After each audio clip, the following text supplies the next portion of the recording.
are you in the camp that Kamala is sort of the presumed nominee for 2024? What's your take on that? Well, yeah, I'd like to sort of change the dialogue on that, because I feel that part of the problem that people, progressives, or even well-minded conservatives have when they think about how political change happens, it's not really about who has the power. It's really about who comes out to vote. And unfortunately, the youth generally don't vote. Like if we look at this last primary, we had some great selections, had some great, Yang, we had Bernie, so forth and so on.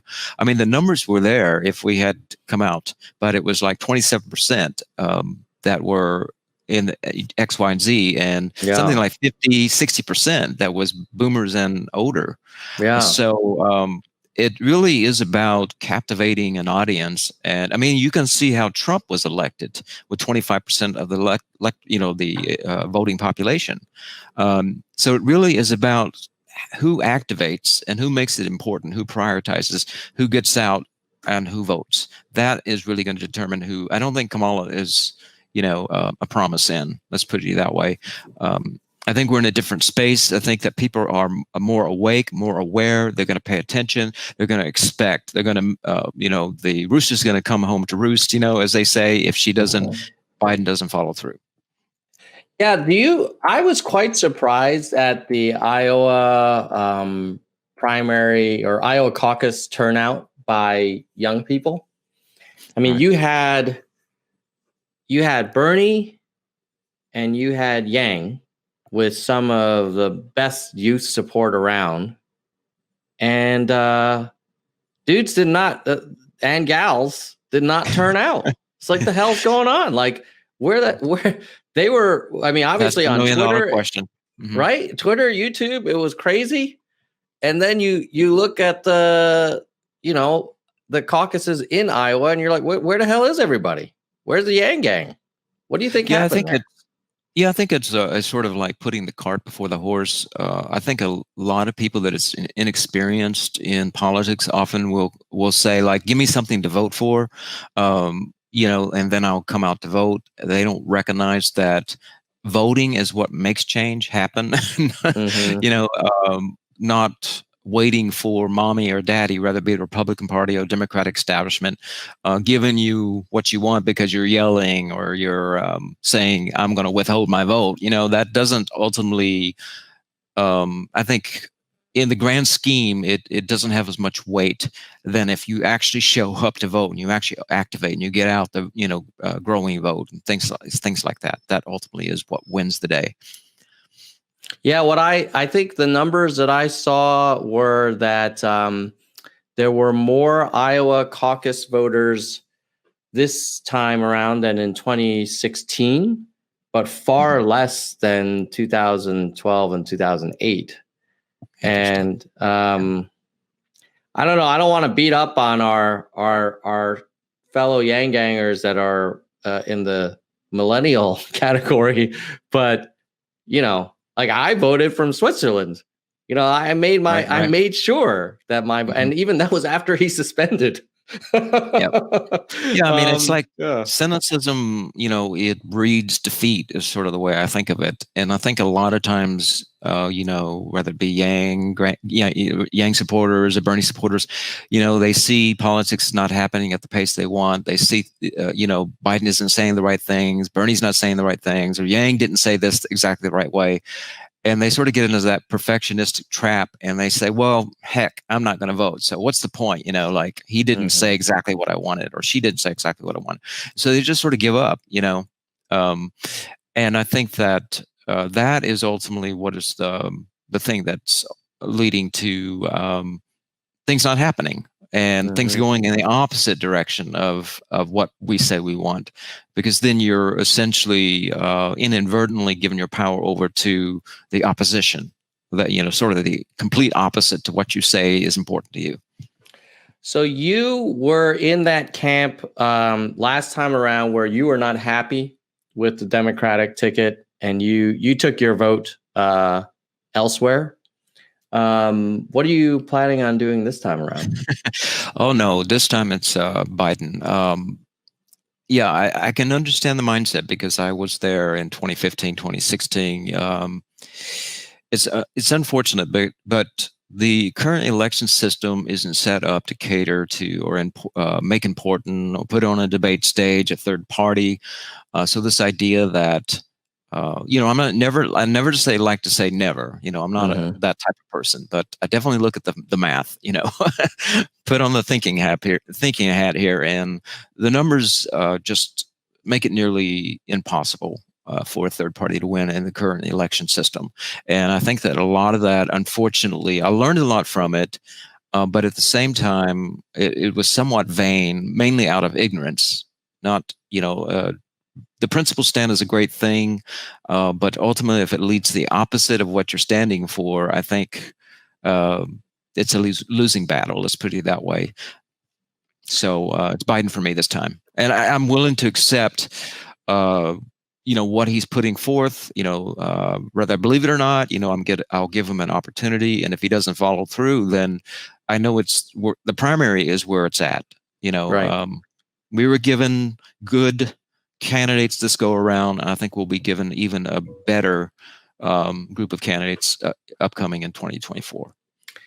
Do you what's your sense when people make the argument that, hey, if a Jurgensen or Green Party or whoever gets a few percent, it'll be a huge wake-up call for the party duopoly, and only then will we have real change.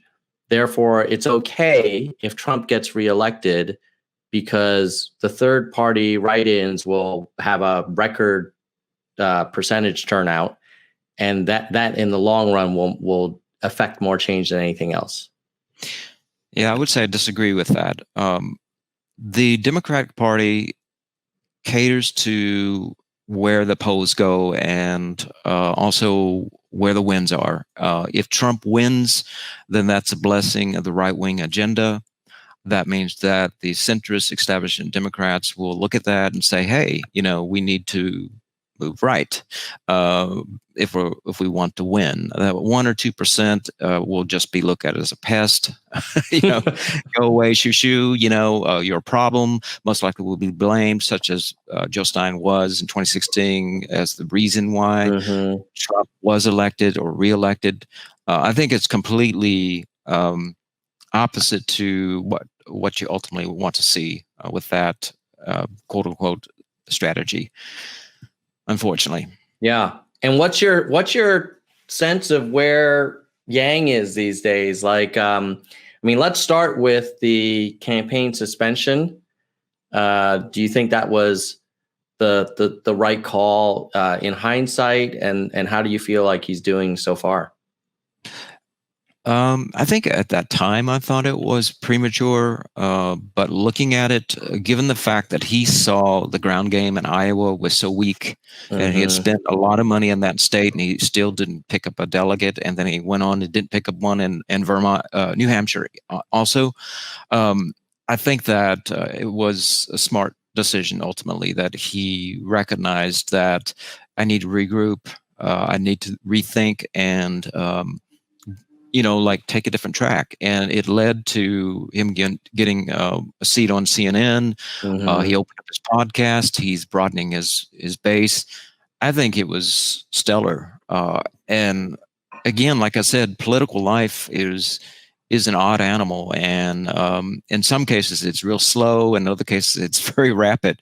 But I think if you look at the trajectory of Yang's campaign, I think it's phenomenally rapid. The fact that he can be competitive with AOC in this latest poll, I don't know if you saw one, but that he can be competitive with Kamala Harris just in 2 years. A year ago, if you'd said Yang, people would have said, who is that? And even if somebody knew who he was, they would have said, UBI, are you kidding me? That's a joke. And now 50-60% of America supports the UBI.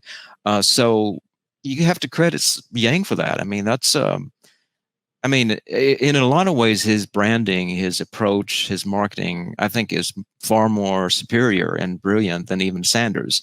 Mm-hmm. To me, Sanders is a fire starter, and Yang is the one that I don't really have an analogy for you or a metaphor, but I think he's the one that could possibly, unpack all this and, send it home. Yeah. Yeah.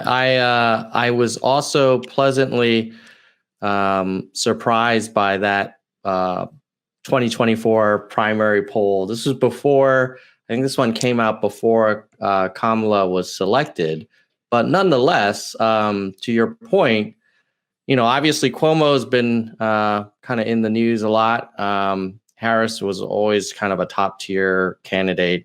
But you've got Yang there ahead of a senator, another senator, an almost senator, a VP in waiting, a well-known congresswoman. That's not bad. Top 5, right? Mm-hmm. Yeah, look at the other one with the general election. I think he's tied for either first or second. Is that right? Mm-hmm. Mm-hmm. Oh, let me see. His obstacle really is going to be the getting through the Democratic primary. I really think that's going to be his biggest obstacle. That's nuts. Yeah. What do you think is going to be the strategy that he's going to have to employ in 2024 to win over these hardcore kind of Democrats?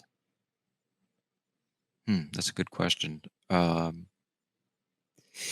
Yeah, I don't think it's really the Democrats that he needs to concern himself with, because I think he is doing what he needs to do to appeal to that group with his podcast. He's reaching out to all kinds of people.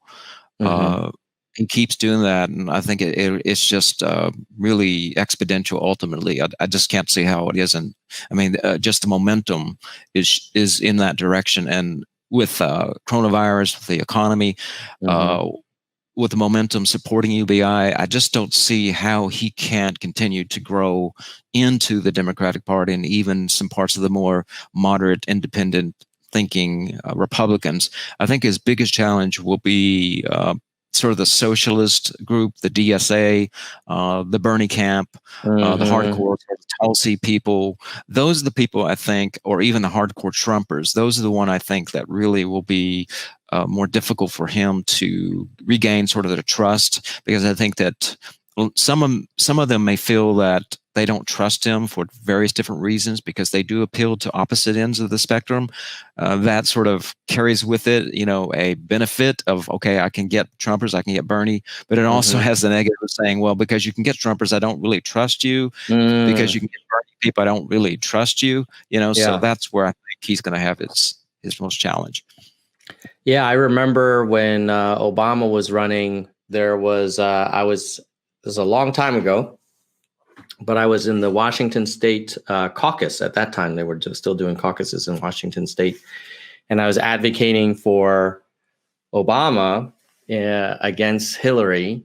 And I was like, hey, look, I voted Republican all my life, and I'm switching parties for this guy. And actually people in the caucus were saying that's why we can't support Obama, because he's not a real Democrat.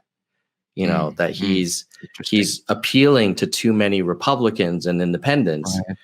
And it's like, well, Jesus, like we're trying to run the country here. Like half the country is not Democrat. Right. So like, it's not bad that you have someone that appeals, but I could see why, like from a purity test point of view, people do get a little bit suspicious when they're like, wait a minute, why is Yang getting so many independents and Trump supporters curious about him?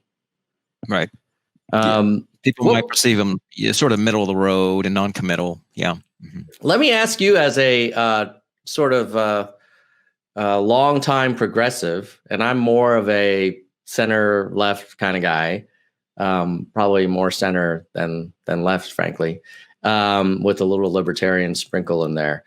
I love UBI because I feel like it does two things.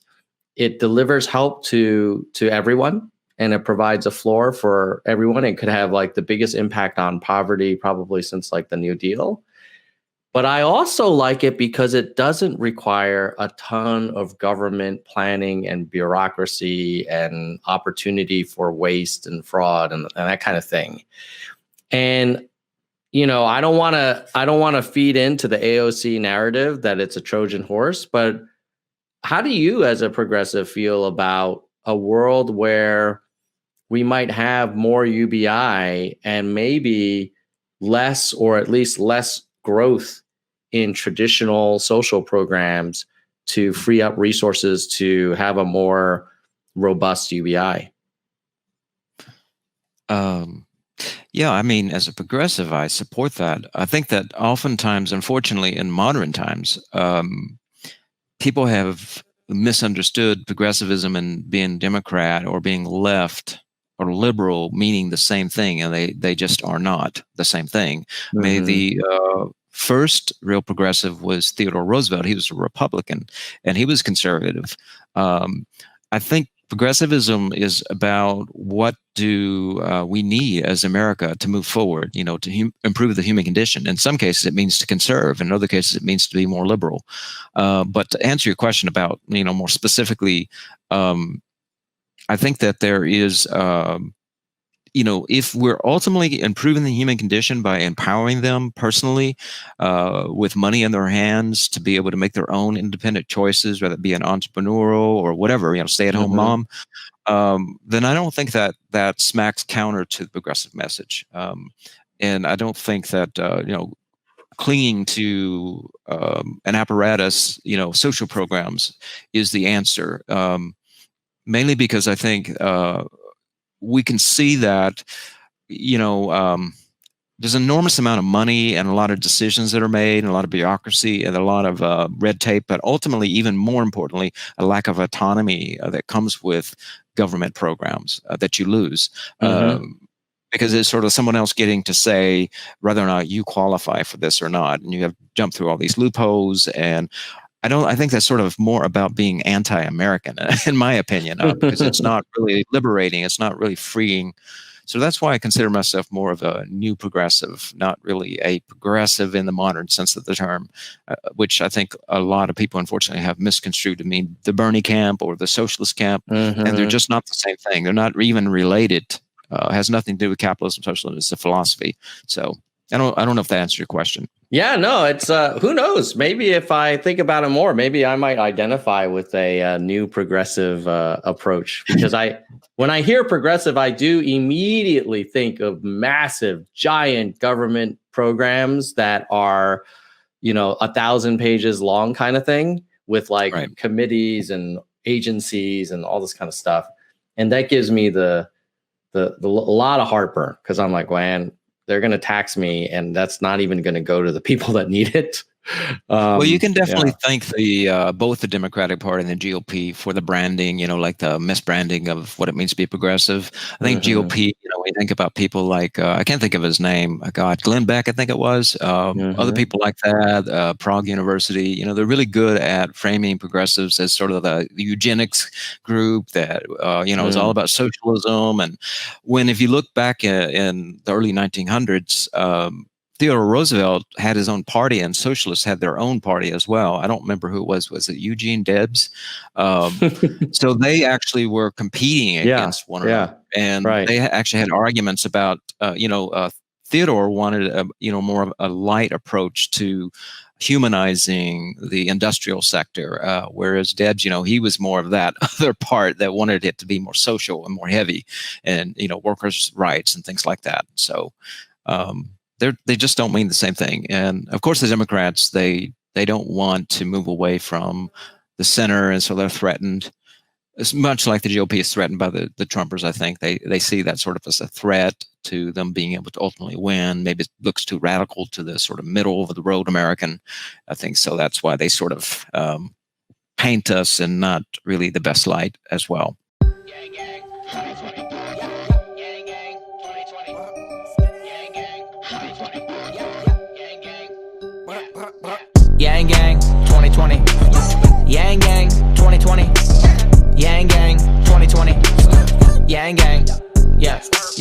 Yang gang 2020. Yang gang 2020. Yang Gang 2020. Yang Gang.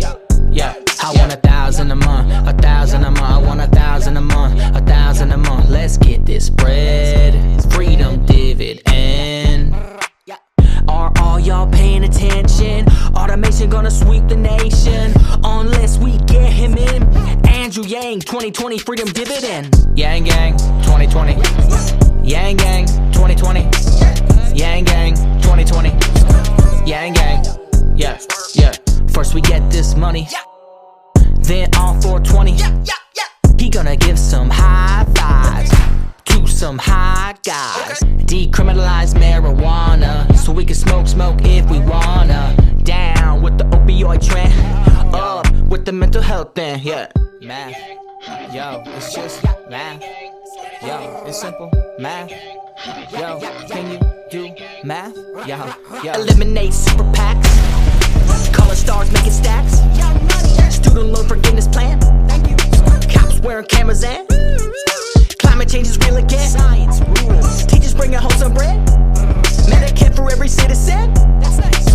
Andrew Yang 2020 freedom dividend. Yang Gang 2020. Yang Gang 2020. Yang Gang 2020. Yang Gang. Yeah, yeah. Yang Gang 2020. Yang Gang 2020. Yang Gang 2020. Yang Gang.